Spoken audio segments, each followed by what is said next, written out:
I've always been a storyteller my whole life. Starting at when I was 2 or 3 years old, I'd get these printer papers and I'd draw out the pictures and I'd staple them, give them to one of my parents and say, hey, will you write out these words for me? I'd tell them what's going on. And those were my early books. I started writing books in that way. And fourth grade, when I was really inspired by my English teacher that convinced me I wanted to write a book before I graduated high school. I wanted to publish a book. That became my goal, and then I set off in doing so.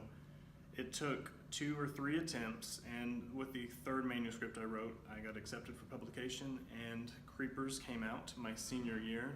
I wrote Creepers, my first book, which is a science fiction novel, because one of my friends at lunch, he inspired me to do so.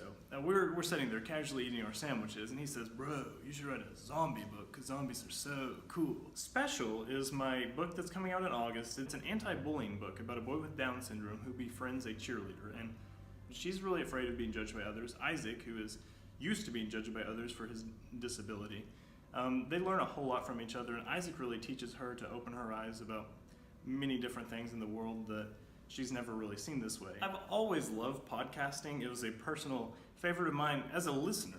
After a while I said, you know what, I think I'm going to give this a try. I'm going to try to create my own podcast. So the University of Tulsa supplied me with a very, very nice USB microphone, a sound booth, all kinds of incredible equipment here.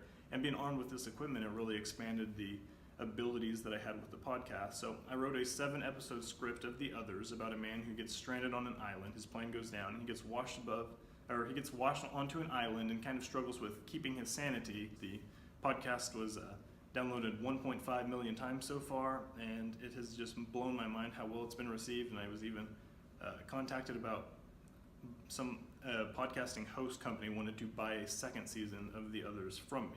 But as long as I'm telling stories and hopefully brightening people's days, putting smiles on faces, then I'm happy with what I'm doing.